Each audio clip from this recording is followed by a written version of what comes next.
stage that I eventually inhabited at such a young age. My big brother taught me well, it's forbidden to be afraid. Now my rhyme book got history written on every page. I'm gifted in many ways.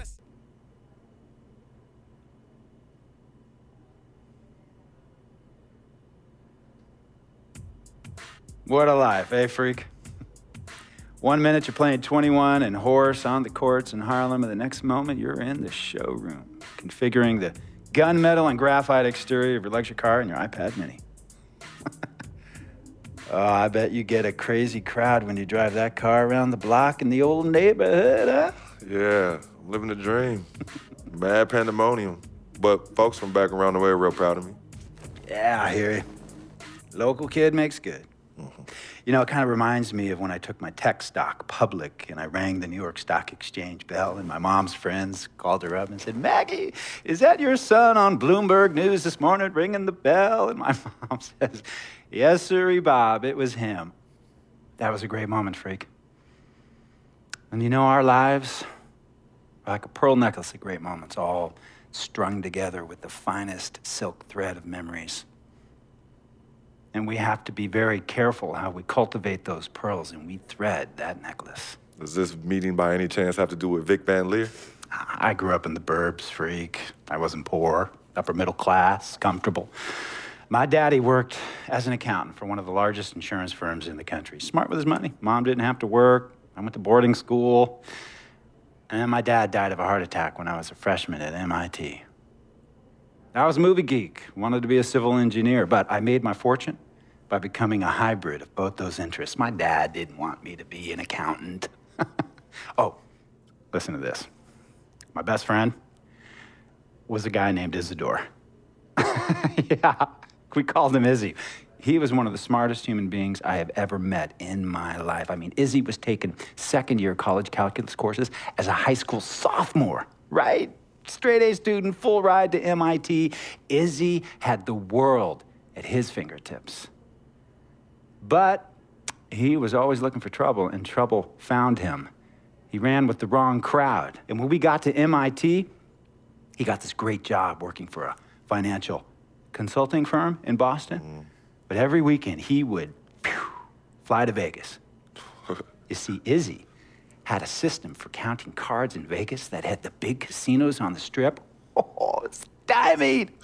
He would come back to MIT with suitcases filled with $200,000 in cold cash. What? Yeah. So your man Izzy was getting hit off like that? Like a fat rat in a cheddar cheese factory, freak.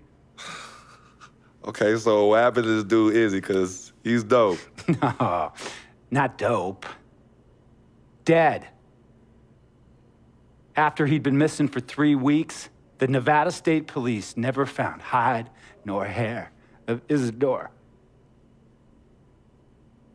And our friendship took a hit when he asked me to hang out with him in Vegas, and I said I wouldn't do it because I knew he was on a dark and twisted path in his life. And yes, he was my dude. But no way was I gonna throw my life away trying to show my loyalty to a guy who really and truly didn't understand what loyalty was all about. So this meeting is about Vic. Correctamente. Okay, well, sir, Vic isn't Izzy. And why's that, freak? Well, for one thing, you and your dead friend Izzy didn't grow up poor. Me and Vic grew up in a neighborhood where we had to look over our shoulder every 2 seconds to make sure nobody was going to walk up on us and rob us. True. Izzy and I did not grow up in the hood. But we, like you, thankfully grew up in a 2-parent household. But even that wasn't enough for Izzy. He wasn't satisfied. He was always looking for a 5-alarm fire when he already had the warmth and comfort of a loving family. This is not about class warfare, freak. This is about the consequences of making bad choices and risking it all when you feel like you have nothing to lose. Vic is like a brother to me, sir. But you shouldn't be Brother Vic's keeper, freak. Would a brother go looking for trouble and put your career and your livelihood at risk by getting into fights at nightclubs and seedy after-hour joints and then scream to the media, "Yeah, it's all good, I'm an FOF, friendo freak. It's all misunderstanding. Y'all be haters, don't hate my game." I don't think a brother would do that to someone they really cared about, but a guy who looked at you like a meal ticket would. No. See, you don't understand Vic. Really? I don't understand. No.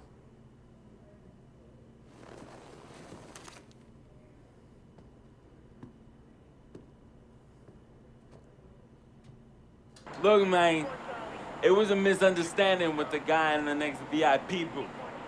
His honey started flirting with me, so naturally I started flirting back. Next thing I know, Captain Cornball's off my grill piece beefing. Next thing he know, he got a 2-piece and a biscuit under his left eye.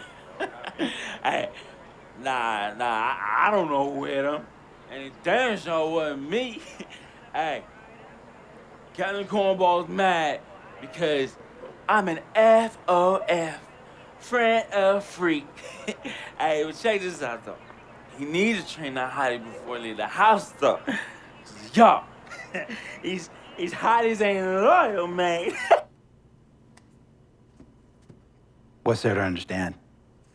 Are you freaking blind? You know, I just want to know, how much did you pay your lawyers to make all this go away? Almost 100,000. Excuse me, son, I'm sorry, I couldn't hear you. I said I paid almost $100,000. Exactly. And if you keep riding shotgun with Vic, you're gonna go broke. Quick, fast, and in a hurry. Look, Vic is my friend, and I grew up with him. How many times I gotta tell you, sir? Freak, this is not a request. I am not asking you to do this. I am telling you to do this. And the first order of business is that Mr. Vic Van Leer is banned from traveling with you on the road. Vic is banned from the locker room. And Vic is banned from this arena. And if I catch this guy, Vic, in or anywhere near the facilities, Mr. Vic Van Leer will be arrested for trespassing. Are you serious, sir? Brother, I'm as serious as cancer. We all know that can be deadly. You know, when me and Vic were kids, playing summer tournaments at the Dome, we always imagined making it to the pros, right? And after the crowds left, just a street light was on the court, like 11:30, 12 midnight, even 1 in the morning sometimes. We used to practice player introductions, running on the court, giving dap, high-fiving the teammates. Vic, he would act as an announcer. You know, he would introduce me and announce my name on the loudspeaker, and the Jumbotron would flash my image like a little guy dressed in long shorts and a jersey. And now, fresh off his 3-game, 62-point scoring streak, the youngest player to ever do so in NBA history, Frequency Vibrations.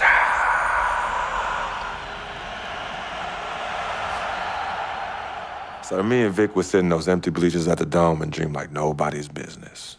And now I'm living a dream.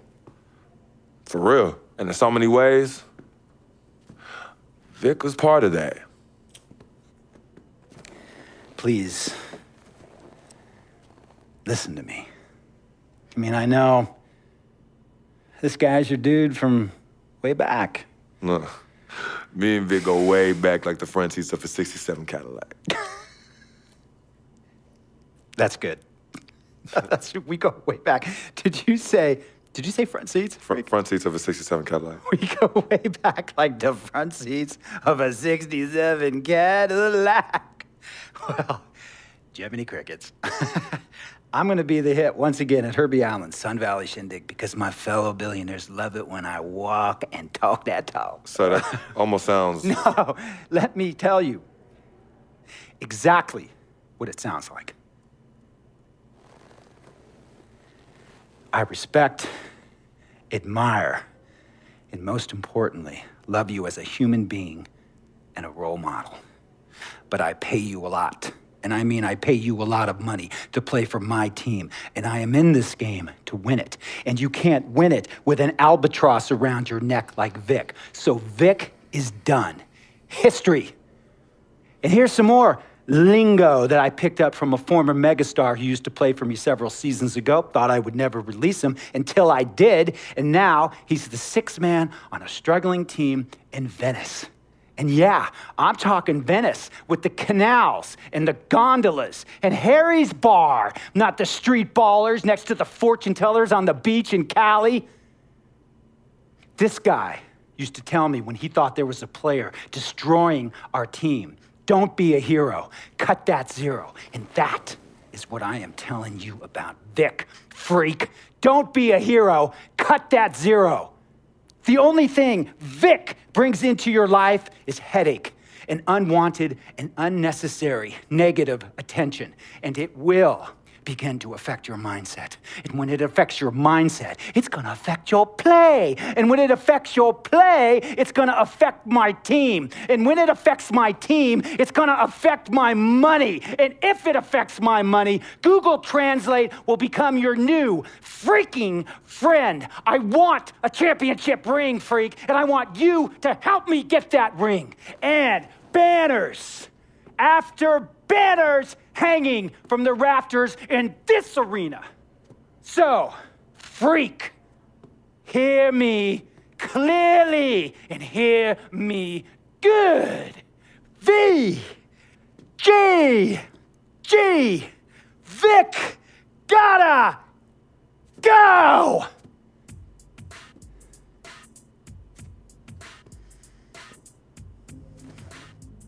Handle your business. And remember, that contract you signed contains a morality clause, a very important clause that revolves around your conduct on and off the court and how it can negatively impact my team. Now, I don't want you to have to learn Italian or Croatian as a second language. And hey, playing pro ball overseas, there's nothing wrong with that. But the arenas are nothing like this, nor will the money be the same. And on top of all of that, this is the US of A, the greatest freaking country in the world. Ask yourself, is Vic worth all that? Think about it. Think long, think wrong.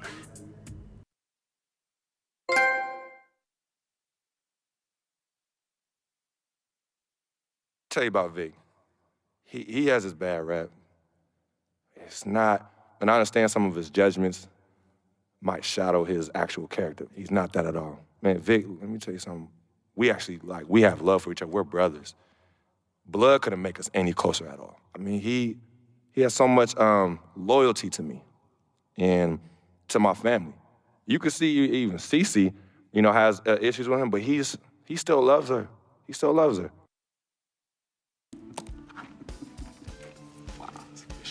Ladies and gentlemen, please welcome Frequency Vibrations. Welcome aboard, young man. Welcome aboard. Wow.